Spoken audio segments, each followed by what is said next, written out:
एक छोटा लड़का कोयल नदी के किनारे बैल बकरियां चराया करता था।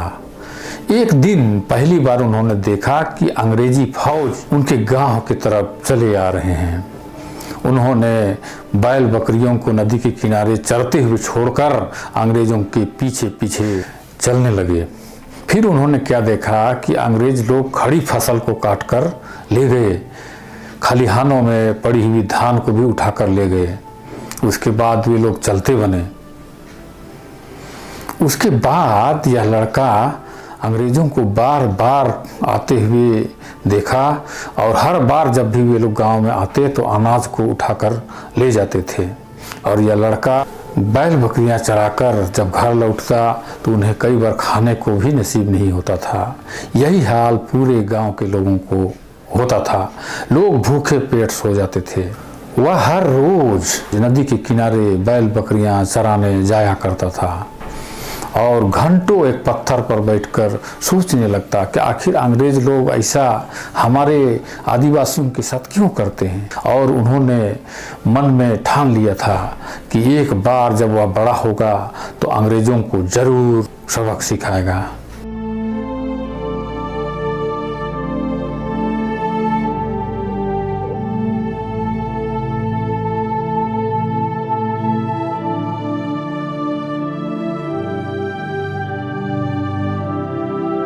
जानते हैं ये लड़का कौन था? ये वही वीर शहीद बुद्धू भगत जी थे।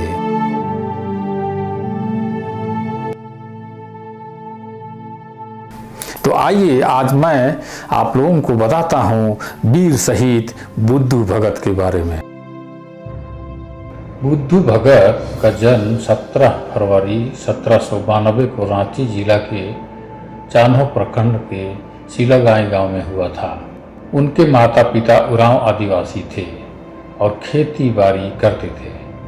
बुद्धू भगत तीर चलाने, घुड़सवारी करने और तलवार चलाना भी जानते थे। वे शिकार करने के शौकीन थे। उनके शिकार करने की क्षमता, साहस और बहादुरी को देखकर लोग भौचक्के के रह जाते थे। कुछ ही दिनों में वे इतना प्रसिद्ध हो गए कि लोगों को लगने लगा कि उनके ऊपर कोई दैवी शक्तियाँ मौजूद है। उन्होंने वर्ष 1831-32 में छोटा नागपुर को अंग्रेजों और जमींदारों के दमन से मुक्त करवाने के लिए यहाँ के आदिवासियों को संगठित किया और आंदोलन का बिगुल फूंक दिया। इस आंदोलन को कोल विद्रोह कहते हैं, जिसे लड़का विद्रोह भी कहा जाता है। वीर बुद्धू भगत जी का प्रभाव सिलागाई, चोरेया, नगड़ी, चाल्हो, खुखरा, टीको, पिठोरिया और 20-30 किलोमीटर दूर दूर तक फैला हुआ था। इस आंदोलन में लोहरदगा और पलामू के आदिवासियों का भी समर्थन प्राप्त था। उन्होंने अपने दस्ते को गुरिल्ला युद्ध के लिए प्रशिक्षित किया। विद्रोह के लिए उनके पास पर्याप्त जन समर्थन मौजूद था। वीर बुद्धू भगत ने अंग्रेजों से लड़ाई में अपनी सारी ताकत झोंक दी थी।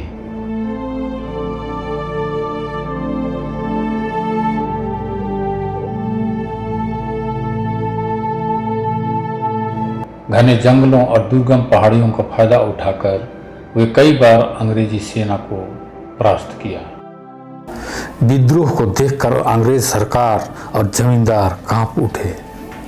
वीर बुद्धू भगत ने गांव में घूम घूम कर लोगों को जागृत किया और लड़ाई जारी रखने के लिए प्रोत्साहित किया। विद्रोह को देखकर अंग्रेजी सरकार और जमींदार कांप उठे। वीर बुद्धू भगत गांव में घूम घूम कर अंग्रेजों के खिलाफ संघर्ष जारी रखने के लिए लोगों को प्रोत्साहित किया। अंग्रेजों को यह समझ में आ गया था कि वीर बुद्धू भगत को पकड़े बिना अब इस उग्र आंदोलन को रोक पाना संभव नहीं है। 10 फरवरी 1832 को अंग्रेजी फौज टीको नाम के एक गांव के एक मैदान के पास पहुंचा। वहां आदिवासी ग्रामीणों के साथ उन अंग्रेजी फौजों का मुठभेड़ हुआ। वे लोग पारंपरिक हथियार तीर, धनुष, टांगी, बलुआ वगैरह लेकर आए हुए थे और पूरी तरह से अंग्रेजी सेना के साथ मुकाबला के लिए तैयार थे। परंतु अंग्रेजों की गोली बारूद के सामने वे ज़्यादा देर तक नहीं टिक सके।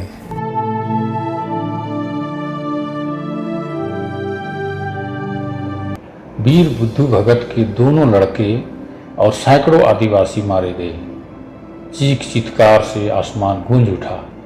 कई लोग मौत के डर से आत्मसमर्पण कर दिया। आदिवासियों के घरों और अनाजों को जला दिया गया। उसके बाद अंग्रेजी फौज हजारों आदिवासियों को घने जंगलों, नदी और दुर्गम पहाड़ियों के बीच से होते हुए पिठौरिया की ओर ले जा रहे थे। अचानक बादल गरजा, आंधी तूफान चलने लगी, धूल उड़ने लगी आसमान पर। लोग देख नहीं पा रहे थे। यह देखकर अंग्रेज लोग घबरा गए। इस मौके का फायदा उठाकर वीर बुद्धू भगत ने अंग्रेजों के ऊपर कूद पड़े और कई अंग्रेजों को मौत के घाट उतार दिए और आदिवासियों को वहां से भगाने में सफल हो गए। टीको मैदान के संग्राम के बाद अंग्रेजी शासन ने वीर बुद्धू भगत को पकड़ने के लिए 3 रात एक कर दिया। वीर बुद्धू भगत को पकड़ना आसान नहीं था, क्योंकि वह कभी चोरैया में दिखाई देता था तो थोड़ी देर में टीकों में दिखाई देता था। अतः अंग्रेजों ने वीर बुद्धू भगत के ऊपर जिंदा या मुर्दा उन्हें पकड़ने वालों के लिए 1000 रुपया इनाम घोषित कर दिया। अंग्रेजी फौज ने सीलागांव गांव को घेरने की योजना बनाई। इधर आदिवासियों ने भी अंग्रेजों पर पूरी ताकत से वार करने की योजना बना डाली। 13 फरवरी 1832 को कप्तान इम्पे के नेतृत्व में जब अंग्रेजी सेना की 5 कंपनियां सीलागांव पहुंची तो वीर बुद्धू भगत के नेतृत्व में उनको 400 आदिवासी लड़ाकों से सामना करना पड़ा। आदिवासियों ने परंपरागत हथियारों से अंग्रेजों से डटकर मुकाबला किया। अंग्रेजों ने इस विद्रोह को कुचलने के लिए आंधाधुंध गोलियां चलाई। बच्चे, बूढ़े, महिलाओं और युवाओं के खौफनाक मंजर और चित्कार से पूरा क्षेत्र कांप गया। टीको मैदान की लड़ाई में वीर बुद्धू भगत के दोनों बेटे हलधर और गिरधर पहले ही मारे जा चुके थे। सैकड़ों आदिवासी भी मारे गए। लोगों को मरते देख वीर बुद्धू भगत टूट चुका था और वे अंदर से काफ़ी कमज़ोर पड़ गए थे। ऐसा कहा जाता है कि अंग्रेजों से पकड़े जाने के पूर्व वे खुद ही स्वयं को तलवार से कत्ल कर डाले थे। अंग्रेजों के साथ लड़ाई में वीर बुद्धू भगत ने अदम्य साहस का परिचय देते हुए अंग्रेजों के छक्के छुड़ा दिए थे। उन्होंने छोटा नागपुर की धरती की आन बान और शान के लिए अपनी प्राणों की आहुति दे दी। 1857 की लड़ाई को स्वतंत्रता की पहली लड़ाई माना जाता है, परंतु छोटा नागपुर के आदिवासियों ने इससे 25 वर्ष पहले 13 फरवरी 1832 में वीर शहीद बुद्धू भगत के नेतृत्व में आज़ादी की लड़ाई लड़ चुके थे। वीर शहीद बुद्धू भगत ने क्रांति की जो मशाल जलाई थी उसकी चिंगारी फैलती गई और यह देश आज़ाद हो गया। देर से ही सही, इसी वर्ष 9 अप्रैल को सामाजिक संस्था झारखंड लोक सेवा समिति ने वीर बुद्धू भगत को मरणोपरांत झारखंड रत्न पुरस्कार से सम्मानित किया है।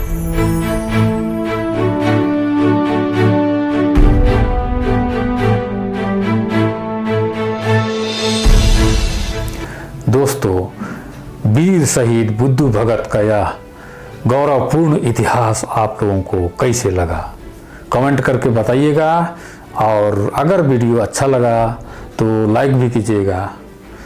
नए होंगे तो आप सब्सक्राइब जरूर कीजिए।